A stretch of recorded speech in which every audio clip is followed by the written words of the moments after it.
It was really the disappointment. Here we have a country, okay, in 2011 that was the hope of the Middle East, the Arab Spring. And then we saw its fruition. We saw America working with the people of Tunisia, seeing it develop in a very positive way. And then, sadly, 2019, Kais Saied came to power. And then in the meantime, he has become increasingly dictatorial. And what really prompted me was the sentencing of the former prime minister, sentencing the former speaker of the parliament, and then we see the arbitrary arrest across the country, particularly of journalists. And so this is really antithetical to the interests of the people of Tunisia. It's antithetical to stability and progress in North Africa. How do you respond to claims, arguments from Kais Saied and his government that he's fighting corruption? No, well, hey, the way you fight corruption is to have rule of law. And so I would urge him to have rule of law, and he's the constitutional attorney himself. And so to me, you have rule of law where it's clear and transparency. And so that if there is corruption, and when we know, hey, when there is corruption, that it can be thoroughly investigated and then it can be thoroughly presented to a court so that it's not an arbitrary arrest. What tools does the United States have? Let me ask you first, did you have any contacts to convey these concerns to this government in Tunisia? And what tools did the United States have to influence the trajectory of human rights and democracy in Tunisia? Well, but we've already seen Millennium Challenge has cut off the aid.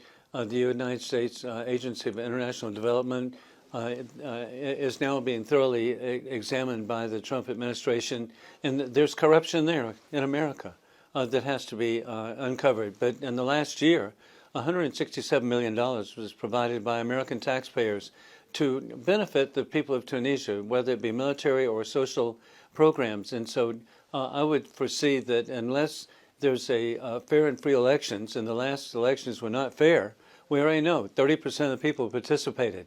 That's an indication by itself that they were not fair. But the bottom line is that we would be supporting fair and free elections for the people of Tunisia.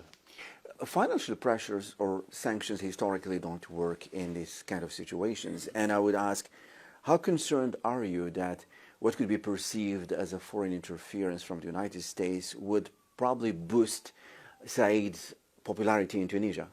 Well, I would hope that, again, the people of Tunisia see that our interest is for them. As we've successfully been able to get the information to the people of Syria, that we were supporting a fair and free country there. And we've seen the removal of the Assad dictatorship. I just see this as a positive move for all of the Middle East, that American influence is not interference. What we hope is fair and free elections. We want, as we have experienced ourselves over the last 250 years, we benefited from fair and free elections, and we mature at different times. And America, I'm just so grateful, has had the success we've had. But we want that for other countries. But it's from the people in the country. It's not to be installed. And when you mention interference, interference is war criminal Putin and the corruption that he promotes in different countries, whether it be Moldova or whether it be in the Republic of Georgia. We see the interference by the Chinese Communist Party with, again, the corruption that when they come with their, quote, port developments or whatever they're doing, the Chinese Communist Party has a goal, and that's world domination. What is the extent of this involvement of Kais Saied with these foreign adversaries to the United States, Russia, China, and Iran? You've expressed concerns about that. What's the extent of this involvement, and what concerns did it pose for the United States? Well, the bottom line, we want the people of Tunisia to be running their country, not interference. We're happy to give advice, but not to promote dependency or actually create dependency. The American view of foreign policy is partnerships with our allies to see them benefit. I think of the opportunities I've had to work with in Bulgaria, of all things, a country that was so backward. Now it's one of the most positive and developed countries of Europe, and I've worked very closely with South Korea to see over and over again our relationship, and then hey, way before me, to see what America did with the Marshall Plan to bring back Germany, to bring back Italy, to the American experience of bringing Japan. Okay, you can look worldwide.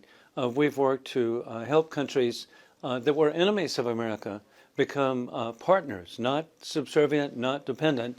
Another country, my father served in India during World War II. And so to see now India, the world's largest democracy, and Prime Minister Modi is visiting with President Trump today.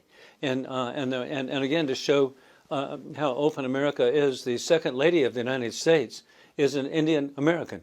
And so over and over again, you can see the relationships that we have with the people of North Africa, Middle East, South Asia, and just over and over again, I'm quite an optimist, as you can tell.